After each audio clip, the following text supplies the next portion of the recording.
I run into business owners all the time that have almost nothing to do with their accounting or their bookkeeping. They have a person that they talk to quarterly. They don't really understand any of it. And my question to them is, how in the world can you run a business? How can you make good decisions when you're not actively looking at this information? Welcome back to Success Beyond the Brush, powered by Consulting for Contractors. Today, Scott and Mark are taking on one of the most misunderstood topics in the painting industry, the difference between what your business does in revenue and what you actually make as the owner. They're going to break down the truth behind that classic line, "We did $500,000 last year," and explain how to understand your cost of goods sold, your real labor burden, your expenses, and what your business is truly putting in your pocket. So if you've ever wondered why your revenue is growing, but your bank account is not, then this episode is for you. Let's get into it. So, Scott, it happened again this week. I'm talking to a contractor, and he's a small business owner, and I respect him, and he's a nice guy. But it happened yet again where we got to talking some numbers. And of course, it always comes up, how many guys do you have? How many trucks? But it got to actual revenue. And he was saying, I made $500,000 last year. And I said, well, that's wonderful, man. That's awesome. But in the back of my mind, I'm also thinking, you have two helpers. What do you even mean by you made $500,000? I'd love to get your thought on this subject because we hear it all the time. It's small business owners who don't understand the difference between revenue and profit. And to me, when you say I made X amount of dollars, you're talking about net profit. This is what I actually made after all expenses were paid. But we also don't know if they're thinking, is that what you personally took home? Did you pay taxes on $500,000? It frustrates the bejesus out of me when I talk to people who don't really understand their numbers. What are your thoughts? Yeah, well, hasn't it become that way with the internet age of people throwing around numbers that they don't actually need to prove or aren't accurate or don't even know if they're true? So I agree with you. And I think it's also become a issue of people really holding on to their revenue number as that's the most important thing. Well, it's important, Right. but like you said, how much did you actually put in your pocket? And to even make it more complicated, a person that is structured as a LLC, filing as an S corp, they're taking a salary of some kind in there as required. So did you take a lot of money in salary and then so the net profit skewed a bit? I talk a little differently about these things. First of all, I talk about owner's comp or ROI. How much did you make out the door for owning this business? And so there's lots of things that are required more than just top line revenue. We really do believe that net profit or owner's comp or ROI is really most important. Now, if you take a big salary and you say, I took 25% of the bottom line, well, you should be a business coach is what you should be. So, it's really oversimplified. On the other side, nothing happens without revenue, right? So it is important. It's very important. We like to look at 4 key numbers in your income statement to help us manage a business. And the first one is revenue. You need it. It's really the fuel that runs the whole engine. Without it, then we're all going home. The next one is cost of goods sold. How much did it cost you to get the work done? Which then, of course, you have your gross profit. That's your next real important number. The next one is expenses. How much did you spend to run the machine? And then the last one is net profit. Those are the 4 KPIs that I'm really looking at more importantly than anything else you ever said in that statement. I agree with your statement. Revenue is important, but it's equally as important to understand that what you took in is not what you made. And I think many small business owners, especially as they're trying to grow and scale, they get confused about that all the time. And I think it's especially dangerous because they start to over-evaluate themselves and they say, no, I'm worth $500,000. Depends on how you look at it. Yeah, exactly. I'm thinking if a person is generating $500,000 worth of revenue, your actual salary, your actual take home, your personal compensation is probably closer to $80,000. It might very well might be a small company like that, where the owner is literally doing everything except in our case, painting. They might be able to squeeze out 150, maybe a little bit more. But where they'll be stifled is how do you grow? And what we sort of subscribe to here at C4C is in our day and age, and Mark, you and I have actually painted before. So we're not the new age of let's just jump into this with no painting Sure. experience, which is fine too. But we just did this by hustle, right? We painted. The word spread that we were probably cheap is probably the widespread, Mhm.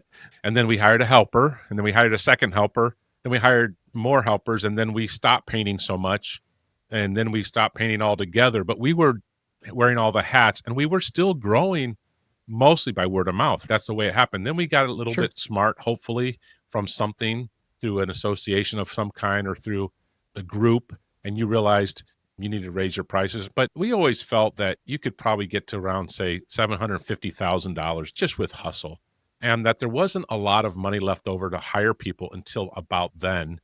But then you could hire one and you could take some of your profits and pay that person. Now, if you stayed there, you just diluted your personal income, your profits, right? Because you just took some of the money that you used to have and gave it to this new person, 60, 70, 80 grand, whatever the number is, whatever the position was, and you just diluted your income and that's all you did. That's why we suggest then you have to grow. Now, we never advocate growth just so that you can stand up on stage and say, hey, I'm a big shot. No, the goal is something different than that. Is it your lifestyle? Is it your days off? Is it your travel? Is it cash?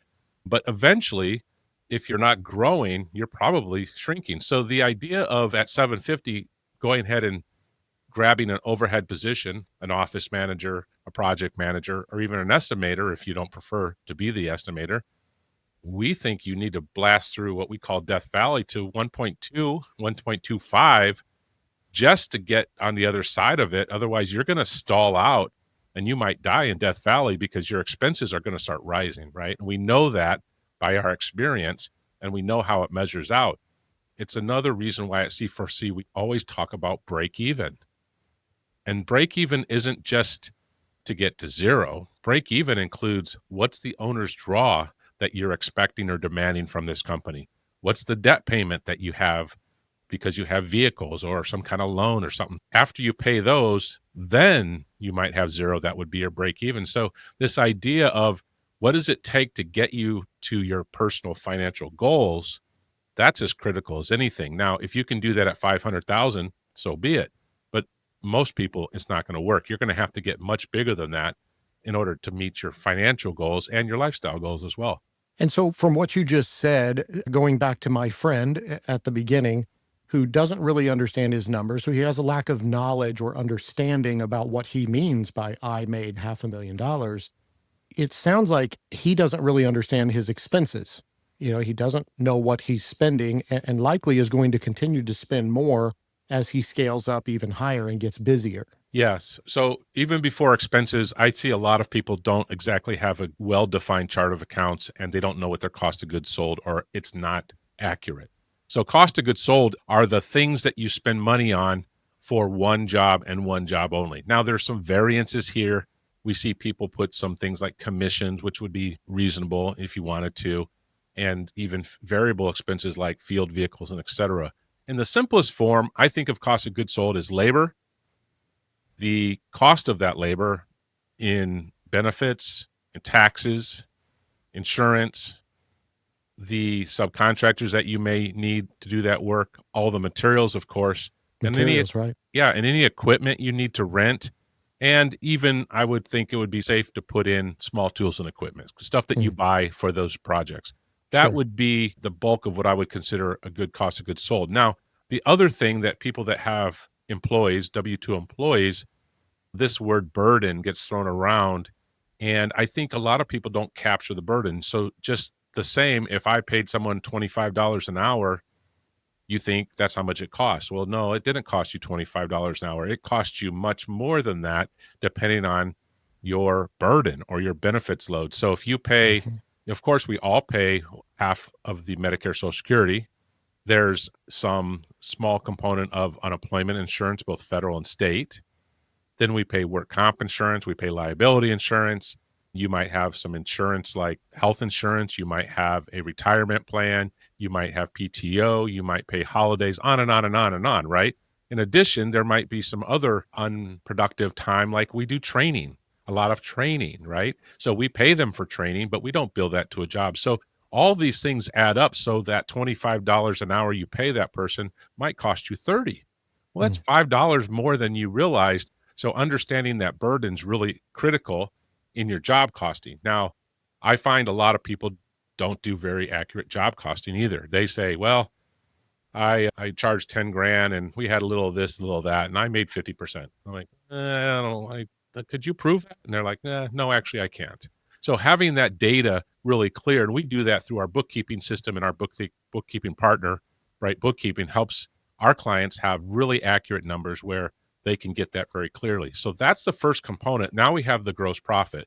Now, 50% is kind of an industry standard. You'll see that bantered Sure. around a lot. I agree that would be nirvana. What I do tell people is under 40%, you will struggle to pay your bills and make any money. So 45% to 50 is pretty important and standard. So I would agree with those numbers. The next section is your expenses, like you just said. What did we spend money on to do that work that wasn't directly a cost of goods sold? So marketing and overhead personnel like admin and salespeople and on and on and on, your cell phones and your computers and your travel to conferences. And, they're almost endless, right? So then you have an expense section. Then whatever's left over is your net profit. And so understanding those components is important. Now, it's another important part of understanding your bill rate is what your expenses are. You hear a lot of people say, well, I charge this or I charge that. And then I also hear people saying, well, how much should I charge or do I need to charge? Well, that's a component of your expenses. I can't just tell you the magical number everybody in the US should charge. It really has to do with what you need to recover to be profitable. And the worst thing I ever hear is people talk about market rate or being competitive. I don't think being competitive with other people is very good business model. You need to charge what is required to pay your team, pay your, cost of goods sold, and have some money left over after you pay your expenses. And I don't Right. know, I can't say that's the same for everybody. It's not. And you would need to figure that out. You can do that through projections and budgeting. And we do that with our clients every year. But you can't just look at one component and say, okay, I'm done. No, that's exactly right. And I love what you were just saying. When I'm training salespeople in our business, I often tell them our goal is not to tell them what this job is worth. Our goal is to tell them what this job is worth to us. Yes. What is it going to cost our company to produce this work? It doesn't matter what it's worth to the market or to any other company who doesn't look like us. Yeah. And you hear that all the time where say, well, people just not paying my rate. Well, I just find that to be ridiculous because every day we make little decisions, micro decisions about what kind of a hamburger we're going to buy, a McDonald's or a whatever, Red Robin, right? They're different. They're different Sure. strategies. And so I could go to Red Robin and say, hey, this is ridiculous price. This is over double what I could buy at McDonald's dollar menu or whatever, right? That would be a ridiculous Right. statement. And yet that's what people are telling you. Now the challenge is we're selling a $10,000 paint job, not a $1 hamburger. So I get that the analogy is not perfect, but my point is I am a customer service snob. I will hire the person that I think will give me the best experience. But going back to our chart of accounts or our financials, that's the way you should charge. And that's the model that you have. And that's the people that will deliver that. And that costs money. That's why it is. But that's why it's more expensive. But you wouldn't know that if you don't monitor your numbers and don't know them intimately. If today's conversation is hitting close to home and you realize your numbers might not be as clear as you thought, now is the perfect time to get some help. Consulting for Contractors specializes in cleaning up your bookkeeping, setting up a smart chart of accounts, and helping you track those KPIs that actually matter. We're going to walk you through break-even planning, owner's comp, cost of goods sold, everything you need to make confident business decisions instead of guessing. Learn more and book a call with Scott at consultingforcontractors.com. That's consulting, the number 4, contractors.com. Let's get back into the episode. You use the word chart of accounts. I run into business owners all the time that have almost nothing to do with their accounting or their bookkeeping. They have a person that they talk to quarterly. They don't really understand any of it. And my question to them is, how in the world can you run a business? How can you make good decisions when you're not actively looking at this information? So you talked about the way that C4C possibly helps with the bookkeeping, and maybe sounds like you have a very particular way you want that chart of accounts set up. Why is that important? Yeah, so we have a way that we set up the chart of accounts that we think really makes sense for this industry or for service industries. And it helps organize it in categories that really help us plan and then manage that plan. And what we find is that often people will just open up a QuickBooks Online file, for instance, and just sign up and put their credit card in there. And QuickBooks will take you through the onboarding and tutorial and give you some names. And the names will be correct, like insurance or bank charges or interest or whatever. But just as a big chart of words, they're not bundled correctly, I guess is the way I would say it. So we like to bundle them in sensible ways in a sequence that takes us through the whole cost of doing business, starting at the revenue side, all the way through the cost of goods sold, all the way through expenses. And so that it's really easy to catch these highlights because, like you said, people that don't ever look at their financials or believe that things are rosy, but they're not, your income statement and also your balance sheet will tell you actually things aren't rosy. They're very bad. And there's lots of bad habits that people have that get them there. We see clients all the time, new clients that come in and their books are just cooked. I can't even imagine how they run a business and they owe money, but it's misclassified and they think they made money. And they're on social media channels talking about all this wonderful stuff that they've done and accomplished. And yet their books bear out that they're actually operating at a loss, Right? Because they took owner's draw, but they didn't pay the vendor or they didn't pay their taxes or they borrowed money from deposits or what have you. And they really don't have any kind of acumen or intelligence towards understanding the financials. That's really where it starts. You can be the best salesperson in the world, you think, but your operations department or your delivery of those services can be totally creating an insolvency for your company because you don't know how to look at the data. So the data is critical, and analyzing the data, even with a good bookkeeper, because bookkeepers are putting things in places that they believe they should be, or they were referenced before, but it's still up to you to verify there's no mistakes. And we should be looking at that at least monthly, if not more frequently, just to understand. And you can catch things. True story. A client uses a vendor that has their credit card attached to their credit account. And somebody else came in and bought a floor grinder for epoxy floors, and they charged their credit card. Oh my. And I caught that. And I'm like, what is this charge? And they're like, I don't know. The store had mistakenly used their account to charge the equipment and had charged their credit card, and it got through the office people. But those are things you catch. Why did we buy this? Why did they get charged twice for that? When I was working at Precision, it was semi-common that we got charged for paint that was not ours because Precision Painting was somewhat of a common. There was more than one Precision Painting. There shouldn't have been, and there was. So this idea where we'd get the Sherwin-Williams or the Benjamin Moore receipts, and I'd be like, we didn't buy that paint. There's no PO that represents our company. And those things are important, and you can't understand that until you spend time in the numbers.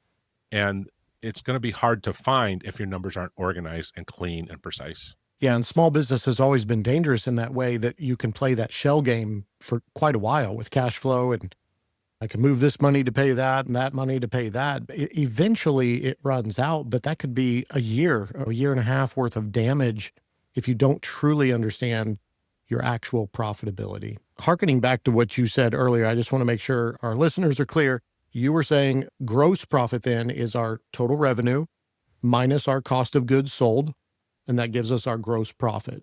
That's correct. And so on a $500,000 revenue business, let's say he hit that kind of magic goal of 50%. And so his gross profit looked like he was at 250,000 in gross profit, but that's still not what he made, right? That's Because correct. we still have to subtract expenses. Yes. Now, using your example, the 500,000 is pretty modest amount of revenue, right? So I'm not going to suspect he has a massive office with a fleet of vehicles and a bunch of anything, right? It's a pretty modest business. So that example, if they came and said, "Hey, I only had $75,000 in expenses," that would come off the 250. He would have 175,000 in. If he was a simple LLC, he would take 175 right to his bottom line, assuming he has no debt payments. Right. In other words, there's no truck payment, there's Right. nothing else.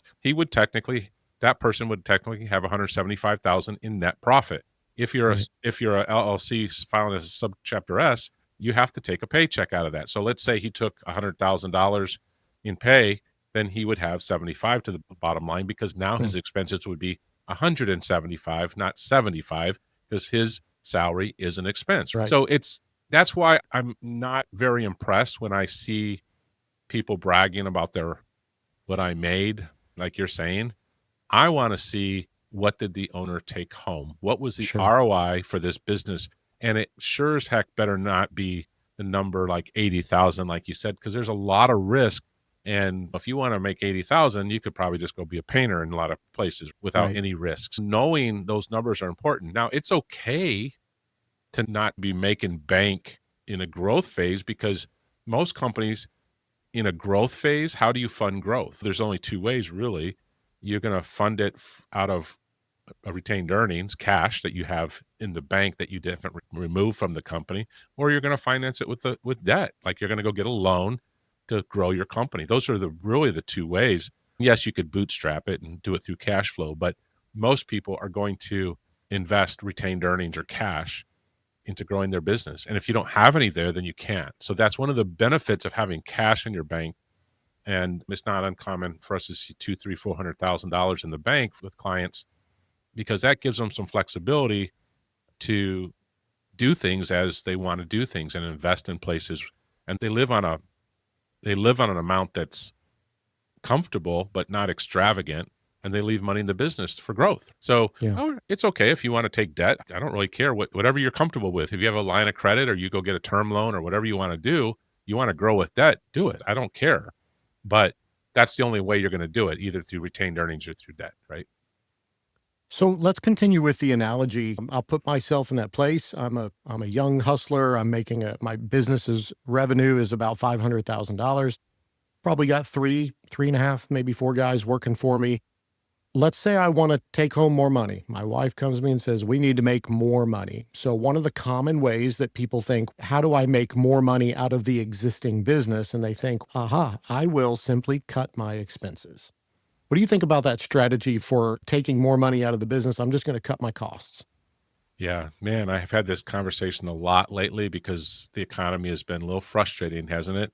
So while I appreciate controlling expenses, I think typically it's the wrong place to focus because there's not enough paper clips to eliminate, right? Expenses are things that you're purchasing or services you're buying to run your business. So you can go in there and say, well, I'm just going to eliminate all marketing. Okay, so then what? How is that going to work? Or I'm going to get rid of all my overhead staff. Okay, there's a consequence to that. So I think you should be frugal and say, hey, can we renegotiate a cell phone contract, or I don't know, whatever. But at the end of the day, say you saved $100 a month, that's $1,200 a year. Is that really where you want to focus? I think you should focus on revenue. Like I said, revenue is the gas that this engine runs off of. So I would focus on controlling expenses not as much eliminating expenses. And I would focus on revenue. Now, using your example, how could you make more money out of this $500,000 company? It's not by buying less copy paper for the most part, right? Yes, you could whittle it down and save $400 a month. It's not how you're going to get rich. You would increase your bill rate. That you could do that. So same 3.5 painters, but we charged an extra $10 an hour. That's roughly 7,000 hours a year. So you could do that. That'd be $70,000 of revenue using the same people. So that'd be an option, right? Absolutely. You can do that. And if you didn't want to grow your head count, in other words, I don't want to get to 10 painters and I don't want to get bigger, then you're a lifestyle business with nothing wrong with the lifestyle business. Absolutely nothing wrong. And I think we should be okay with people saying, I want to be here. I'm comfortable here. I can manage this. I can take vacations. I have enough money to live the life I want.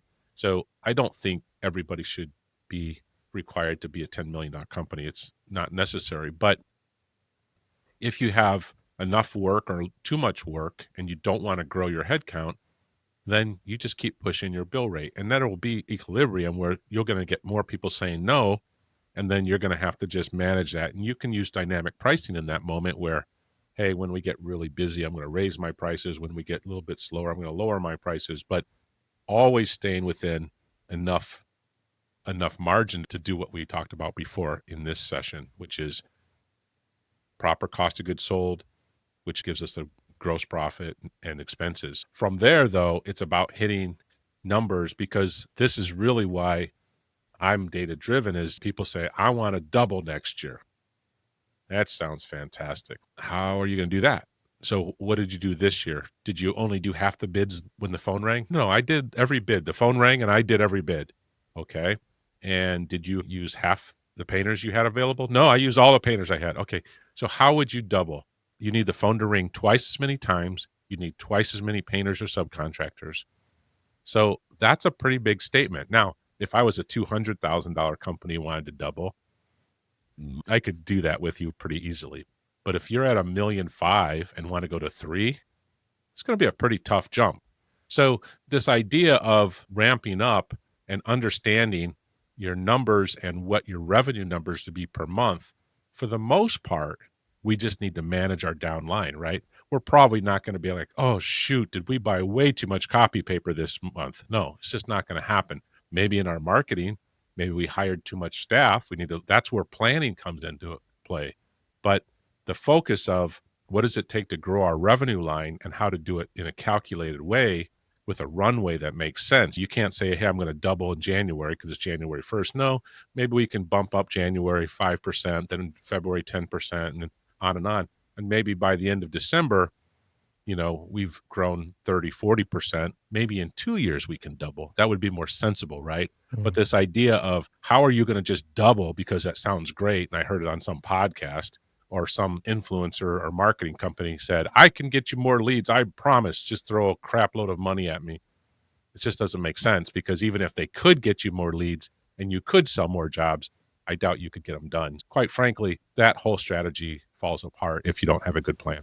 I think the whole subject of what we've been talking about today is really what separates tradesmen or craftsmen from businessmen. The ability to understand your numbers, your job profitability, to know what those key performance indicators are, to understand a profit and loss sheet and how we have to make sure that we're making money. That's really what running a business is about. And I know a lot of our listeners are somewhere in that mix, somewhere maybe between being real small and real big, but we're all still learning how to be responsible and good businessmen to run a profitable business, rather than thinking like a painter and just thinking more work equals more money equals better life. And It's not that simple. Yeah. And if you don't know your numbers, or you don't know how to read your numbers, or you don't have a good structure, I'd love to talk to you. You can schedule a call in the show notes, because that's really the foundation of a sound business is your numbers. And if you don't know them, or they're not structured correctly, that's the place to start. That's our sweet spot. That's what we do. That's where we start everybody. And we know that there's a lot of listeners, that is their key pain point right there, because most of us hate the paperwork. We don't like accounting. We don't like the bookkeeping. It's not our strength. And we're desperately looking for somebody who can explain it to us and maybe help us through that. And we know that C4C is that call. We're glad to help if we can. Appreciate everybody listening today. Thanks so much. Thanks, Mark. Thanks for listening to Success Beyond the Brush. We hope you enjoyed today's episode. We dug into why revenue alone doesn't tell the whole story, why true business health comes from understanding your financials, your job costing, and what you're really taking home as the owner.